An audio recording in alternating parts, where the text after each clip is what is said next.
एक ऐसा प्लेन जो साल 1955 में उड़ान भरता है और उसकी लैंडिंग पूरे 37 सालों बाद 1992 में होती है। हमारी कहानी शुरू होती है 2 जुलाई साल 1955 से। डॉगलस DC-4 नाम का एक अमेरिकन चार्टर्ड प्लेन जो पैन अमेरिकन वर्ल्ड एयरवेज का हिस्सा था और जिसे फ्लाइट 914 कहते थे, वो न्यूयॉर्क के एक एयरपोर्ट से मियामी की ओर जा रहा था। रास्ता करीब 4 घंटे का था और इस प्लेन में 60 पैसेंजर्स और 6 क्रू मेंबर्स मौजूद थे। पर बीच रास्ते में ही ये प्लेन रडार से गायब हो जाता है और फिर कभी मियामी पहुंचता ही नहीं। मिसिंग प्लेन्स और शिप्स की कहानियां तो आपने बहुत सुनी होंगी, जिनको खोजने के लिए सालों तक तलाश चलती है पर उनका कोई भी नामो निशान कभी नहीं मिलता। अब डॉगलस DC-4 के साथ भी कुछ ऐसा ही होता है। काफी खोजबीन के बाद जब इस प्लेन का कोई भी अता पता नहीं चलता तो इसे मिसिंग घोषित कर दिया जाता है और डॉगलस DC-4 की कहानी इतिहास के पन्नों में दफन हो जाती है। और 21 मई 1992 को वेनेजुएला की कैपिटल काराकास के एयरपोर्ट पर कुछ ऐसा होता है जिसने अपने पीछे कई सवाल छोड़ दिए। एयरपोर्ट के क्रू को आसमान में एक प्लेन नजर आता है, लेकिन सरप्राइजिंग बात तो ये थी कि वो प्लेन एयर ट्रैफिक कंट्रोल के रडार में नजर नहीं आ रही थी। इतने में वो प्लेन एयरपोर्ट के कंट्रोल रूम से कांटेक्ट करता है और यहाँ मौजूद ऑफिसर, जिनका नाम जुआन दे ला कोर्ते था, वो इस पूरी घटना के गवाह बनते हैं। जब जुआन प्लेन के पायलट से प्लेन का नाम पूछता है तो वो बताता है कि मैं DC-4 में सवार हूँ और हम मियामी एयरपोर्ट पर लैंडिंग करना चाहते हैं। अब पायलट बहुत ही घबराया हुआ लग रहा था और ये घबराहट तब डबल हो जाती है जब जुआन उसे बताता है कि ये मियामी नहीं बल्कि वेनेजुएला का काराकास एयरपोर्ट है। मतलब DC-4 अपनी डेस्टिनेशन से 2200 किलोमीटर दूर था और अभी तो पायलट को ये पता भी नहीं था कि वो 37 साल फ्यूचर में आ चुका है। जब पायलट सुनता है कि वो मियामी की जगह काराकास एयरपोर्ट पर है तो वो डर जाता है और काराकास एयरपोर्ट पर लैंडिंग की परमिशन मांगता है। अब जैसे उसे परमिशन मिलती है और DC-4 एयरपोर्ट पर लैंड करता है, पायलट बाहर का नजारा देखकर हैरान हो जाता है। दूसरे प्लेन्स काफी नए और मॉडर्न लग रहे थे, साथ ही साथ बिल्डिंग्स और उसके आसपास मौजूद लोग काफी अजीब नजर आ रहे थे। यही हाल बाहर के लोगों का भी था। सभी उस पुराने से प्लेन को देखकर हैरान थे। ऐसा लग रहा था जैसे कोई वर्ल्ड वॉर 2 का जंगी जहाज लैंड किया गया हो। DC-4 नाम के किसी प्लेन के बारे में तो वहां के लोगों ने कभी सुना भी नहीं था और भाई ऐसा कोई प्लेन उनके एयरपोर्ट पर लैंड करेगा, ये तो गजब ही हो गया था। जब एयरपोर्ट की ट्रैफिक कंट्रोल टीम पायलट से बात करती है तो पायलट को ये पता चलता है कि वो साल 1992 में आ चुका है। और भाई एयरपोर्ट के लोग भी ये सुनकर हैरान थे कि जिस प्लेन को वो अपने सामने देख रहे हैं वो 37 साल पहले साल 1955 में टेक ऑफ हुआ था। अब इतना सुनते ही पायलट हैरान परेशान हो जाता है और तुरंत वहां से टेक ऑफ करने का फैसला लेता है। अंतिम बार जब वो वहां से रवाना हो रहा था तब उसके हाथ में एक फाइल थी जिससे एक कागज का टुकड़ा नीचे जमीन पर गिर जाता है और फिर वो प्लेन टेक ऑफ कर लेता है। इसके बाद डॉगलस DC-4 कहाँ गया ये किसी को नहीं पता। आज तक ना तो ये मियामी पहुंचा और ना ही इसमें बैठे किसी पैसेंजर का पता चल पाया।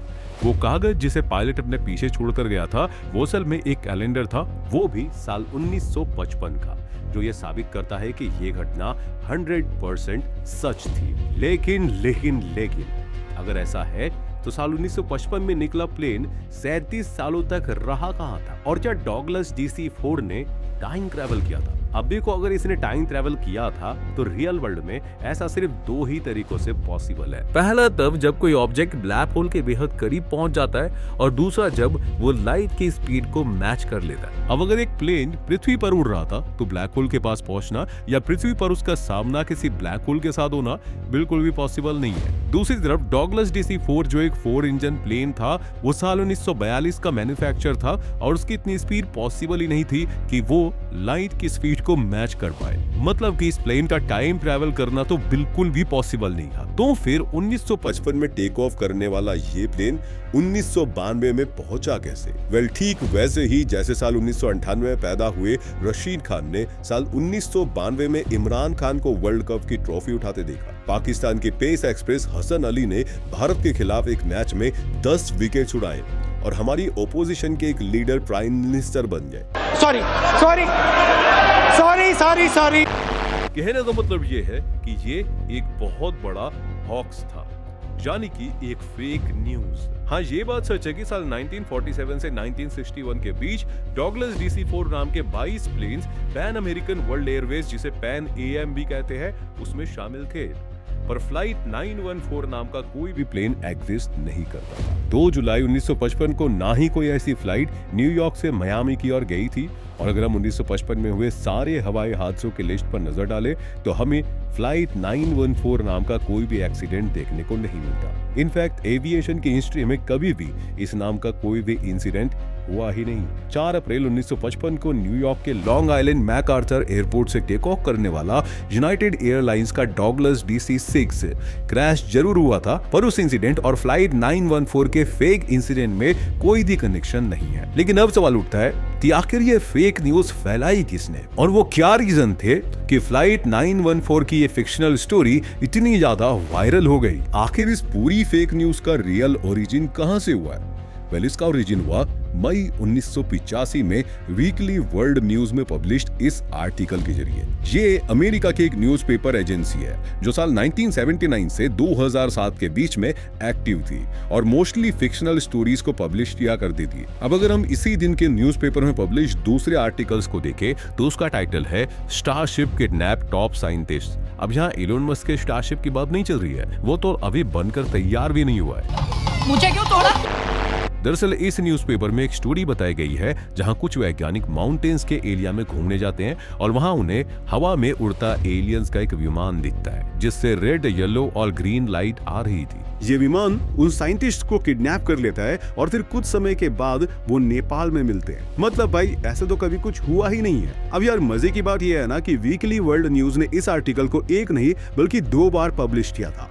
पहला आर्टिकल ये है और दूसरा आपके सामने ये रहा, और दोनों ही आर्टिकल में आप गौर से देखोगे तो इस पूरी घटना की विटनेस ट्रैफिक कंट्रोलर जुआन दे ला कोर्ता की फोटो तक डिफरेंट है। ये दोनों ही फोटोज स्टॉक इमेजेस है और इनका डॉगलस DC-4 या कारकास एयरपोर्ट से कोई भी लेना देना नहीं है। वैसे वीकली वर्ल्ड न्यूज ने एकमात्र यही अफवाह नहीं फैलाई थी, बल्कि साल 1992 में उन्होंने ये आर्टिकल भी पब्लिश किया था। इसके अनुसार वैज्ञानिकों को वेस्ट वर्जीनिया के केव में बैट बॉय मिला है।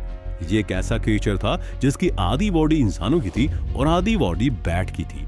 कुछ आर्टिकल्स में तो ये तक दावा किया गया कि अमेरिका के फेमस पॉलिटिशियन हिलरी क्लिंटन ने इसे अडॉप्ट कर लिया है। Famous American singer Elvis Presley, जिनकी मौत साल 1977 में हो गई थी, उनको मौत के बाद देखे जाने की भी कई फेक न्यूज़ेस इसमें पब्लिश की गई थी। मतलब जो भी न्यूज आप YouTube या किसी दूसरे सोशल मीडिया प्लेटफॉर्म पर देखते हो ना, उसे डबल चेक जरूर किया करो। क्या पता जिसे आप सच मानकर बैठे हो वो असल में एक स्टोरी मात्र है, एक फिक्शनल स्टोरी जो केवल लोगों को लुभाने के लिए बनाई गई थी। लेकिन अब हर स्टोरी भी फिक्शनल नहीं होती। जैसे कि 8 मार्च 2014 रात के 1:15 बजे मलेशिया का एक जहाज MH370 मलेशिया से चाइना के लिए रवाना हुआ।